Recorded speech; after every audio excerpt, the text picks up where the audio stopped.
Welcome back to my YouTube channel, Bases to Bleachers. On this channel, I read some of the amazing stories I've received from around the world, which could be found in my books, Bases to Bleachers and Backyards to Ballparks. I'm going to read two stories today from the chapter Mickey, Willie, and the Greats of the Golden Age of Baseball. And they both involve Willie Mays, who is arguably the greatest baseball player of all time. Both of these stories have to do with encounters by the writers of the story when they met Willie Mays. In 1966, as a 12-year-old kid growing up in Los Angeles, my family went to Angel spring training games in Palm Springs every year. Spring training was more laid back in those days. Fans could sit for free behind a hill, and the players were very accessible. The Angels and Giants played often because their respective camps were located near each other. One day, I caught a Willie Mays foul ball, and I had also brought a new ball for players to sign. Players went directly from the locker room to the team bus, passing through a line of fans wanting autographs. I concentrated on the Giants since I was a National League, albeit Dodgers fan, and I watched many games on TV from wind-driven Candlestick Park. I was in heaven gathering the autographs from players like Tom Haller, Jim Ray Hart, Ollie Brown, and Willie McCovey. I really wanted Mays to sign the ball that I caught. I waited for an hour, and when all the players had boarded the bus, my parents lost patience. They insisted that I must have missed Mays since the bus had left. They went to the car out in the far corner of the parking lot, but I continued to wait. 20 minutes later, out came Willie, still in his dirty uniform from the game. I was the only one left, and he asked me, "What are you doing out here alone, and where are your people?" I explained I had been waiting for him so he would sign his foul ball. I realized he had no ride to his hotel, and I asked, as only a kid would, what had taken him so long, mentioning that his bus had already left.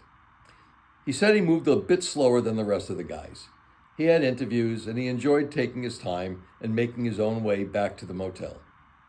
As we talked, he walked over to a U-Haul flatbed truck with an open back and shell. He said, "This is my ride." The cab and the bed were separated by a window, and Willie told the driver to start her up. He was ready for a shower. He asked me again, "Where are your people?" I explained my parents' frustration and that they'd gone to the car. He asked if I'd like a ride to the car. With that, he pulled me into the back of the truck, and away we went. The conversation was Willie asking all about me. I felt he needed to know that I was a Dodgers fan, and we discussed that a bit. He said that I couldn't help where I lived, and maybe one day I would see the Giants in Candlestick Park. That is the day I became a baseball fan rather than just a Dodgers fan. As we got to the car, I saw my frustrated dad looking for me. He didn't notice the oncoming U-Haul. We pulled up, and Willie jumped out to help me down. I took my signed ball and looked at my parents with what must have been a huge grin. Dad looked more than a bit surprised. Willie got back in the truck and drove away with no word to my folks.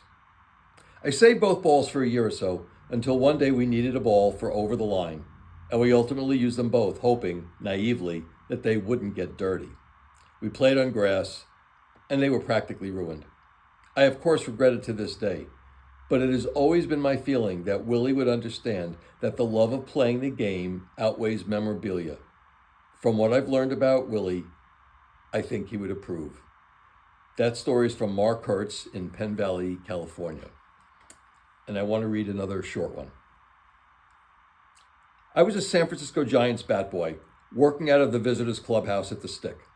It was 1972, and I was 14 years old. The Giants had traded Willie Mays to the Mets early in the season, and the Mets were in town for midweek series, the great Mays returning for the first time, not in a Giants uniform. I was in the third base dugout by myself getting things ready, and Mays walked onto the field all alone. He was always the showman. As he got to the dugout, adoring fans clapping, he said, "Hey kid, grab a glove."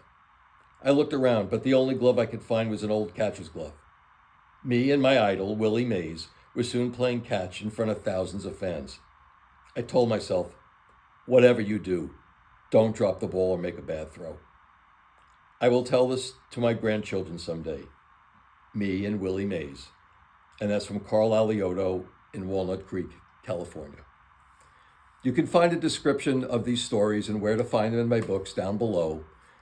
The books are available online, and if you wish to buy them and get a signed copy, you can contact me directly at eric.baseballstories@gmail.com.